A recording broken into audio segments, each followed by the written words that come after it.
যুক্তরাষ্ট্রের সন্ত্রাসবাদের বিরুদ্ধে ভারতের পাশে, পাকিস্তানকে কড়া বার্তা। পেহেলগামে ভয়াবহ সন্ত্রাসী হামলার পর ভারত ও পাকিস্তানের মধ্যে চলমান উত্তেজনার পরিপ্রেক্ষিতে যুক্তরাষ্ট্র ফের ভারতের পাশে থাকার জোরালো বার্তা দিয়েছে। ওয়াশিংটন স্পষ্ট ভাষায় জানিয়েছে, সন্ত্রাসবাদের বিরুদ্ধে লড়াইয়ে তারা নয়াদিল্লির সঙ্গে অবিচলভাবে রয়েছে। একই সঙ্গে পাকিস্তানকে তাদের মাটি ব্যবহার করে কোনো সন্ত্রাসী কার্যকলাপ বরদাস্ত করা হবে না বলেও কড়া হুঁশিয়ারি দিয়েছে বাইডেন প্রশাসন। মার্কিন পররাষ্ট্র দপ্তরের মুখপাত্র গতকাল একটি বিবৃতিতে বলেন, আমরা পেহেলগ্রামের কাপুরুষোচিত সন্ত্রাসী হামলা তীব্র নিন্দা জানাই। এই কঠিন সময় আমরা নিহতদের পরিবারের প্রতি গভীর সমবেদনা জানাচ্ছি এবং আহতদের দ্রুত সুস্থতা কামনা করছি। সন্ত্রাসবাদের বিরুদ্ধে লড়াইয়ে ভারত একা নয়, যুক্তরাষ্ট্র এই লড়াইয়ে তাদের বিশ্বস্ত অংশীদার। বিবৃতিতে আরও বলা হয়, পাকিস্তানকে অবশ্যই তাদের ভূখণ্ড কোনো সন্ত্রাসী গোষ্ঠীকে ব্যবহার করতে না দেওয়ার বিষয়ে কার্যকর পদক্ষেপ নিতে হবে। সীমান্ত পেরিয়ে সন্ত্রাস ছড়ানো কোনোভাবেই গ্রহণযোগ্য নয় এবং এর ফল ভালো হবে না। একদিকে ভারতের পক্ষ থেকেও এই ঘটনার পাকিস্তানকে সরাসরি দায়ী করা হচ্ছে।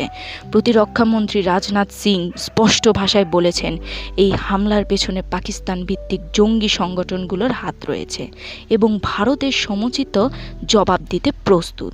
তিনি আরও বলেন, আমরা কোনো নিরীহ নাগরিককে নিশানা করিনি, আমরা অভিযান করেছি সুনির্দিষ্ট এবং সন্ত্রাসীবাদীদের ঘাঁটি লক্ষ্য করে এই হামলা চালানো হয়েছে।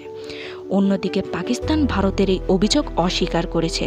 দেশটির প্রতিরক্ষা মন্ত্রী হুঁশিয়ারি উচ্চারণ করে বলেছেন, ভারত যা করছে তা তারা সহ্য করবে না এবং এর চরম মূল্য দিতে হবে।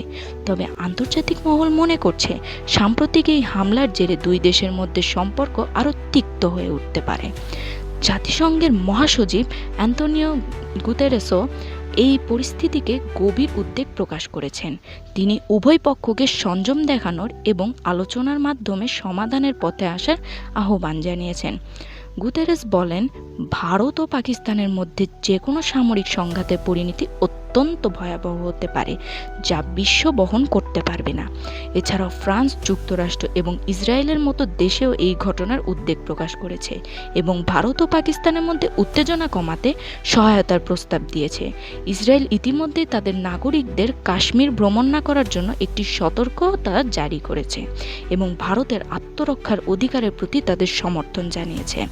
আন্তর্জাতিক মহলের এই সম্মিলিত আহ্বান সত্ত্বেও ভারত ও পাকিস্তানের মধ্যে উত্তেজনা ক্রমশ বাড়ছে।